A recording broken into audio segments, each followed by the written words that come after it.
for workflows? Okay, network diagrams. Anybody using the custom properties? Wow, that's been around for the first version of Visio. Okay, how many people have to work with other team members within their department? None of us. How many people not only have to work with people in a department, but also people outside of their department? How many people spend way too much time in email? In meetings?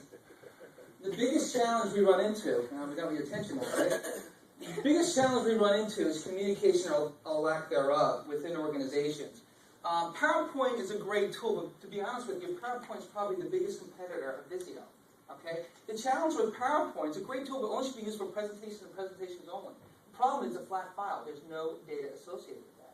What I'm going to teach you here today in Visio 2010 is how to use Visio as a graphical user interface for managing information and processes. How many people have to manage data?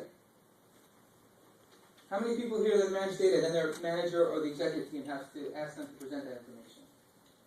Right? And what do we use? PowerPoint. What if you can take the data and the information and have it all in one, where you can manage that information, report on that, and add data graphics? How powerful that would be. Okay, and that's what I'm teaching here in Visio. Some of the tips and techniques go back to the first version of Visio. The whole idea for today is to make sure you get enough information so you can go back to your office or cubicle and be up and running. Now, if you want to take notes, great. If you just want to sit back and relax for the next 90 minutes, I got a cheat sheet for you that you can go and reference. Okay, and that's another reason why you want to put your email on the evaluations. We take these very, very seriously. I take the feedback very, very seriously. This is how I'm compensated.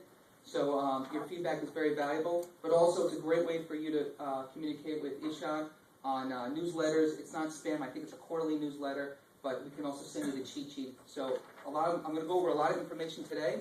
It might be overkill, but the thing is that if you just want to sit back and relax, we'll send that cheat sheet out to you, and it's like a 50-page PDF file. Okay? All right, let's get started. So no more PowerPoint.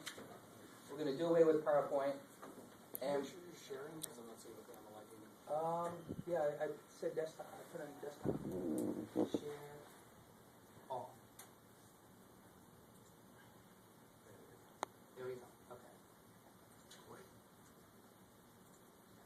Okay, what I thought I'd do is actually go through and show you the new user interface in Visio.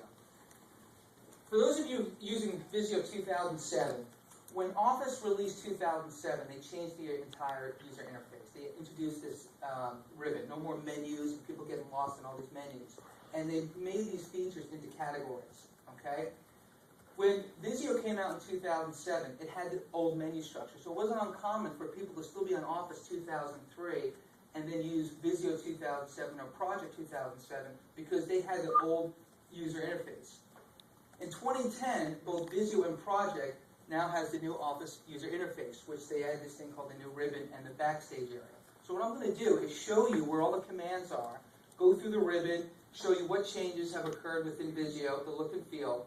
And then what I thought I'd do is go through all the different templates that are available in Visio.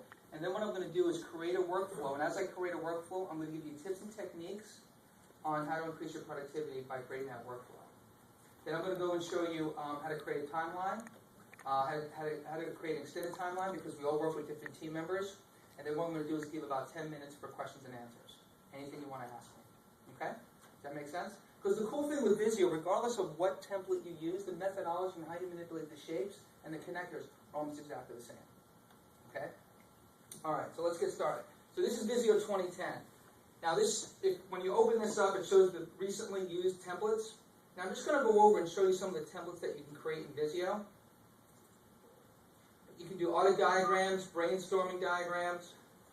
What's new in 2010, they had this thing for Six Sigma, people who support Six Sigma. And in 2007, they introduced a template called Value Stream Mapping for people who support Lean. So that's the business template. Let me scroll down over here. Engineering, great for creating 2D schematics, whether you're doing P&ID drawings, fluid power. I'm actually not going to show this at all. Probably the most popular next to network diagrams is flowcharts. So whether you're creating flowcharts, cross-functional flowcharts, or what's new, there's two things that are new to Visio. How many people here are using SharePoint? Okay, great.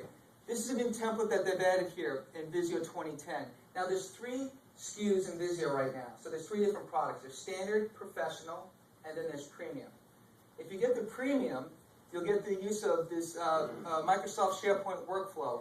And what's nice about this is that you can actually create and document your workflow in Visio, okay? And then you can export that to SharePoint Designer. You can validate the information, export to SharePoint Designer, and you can create the executables.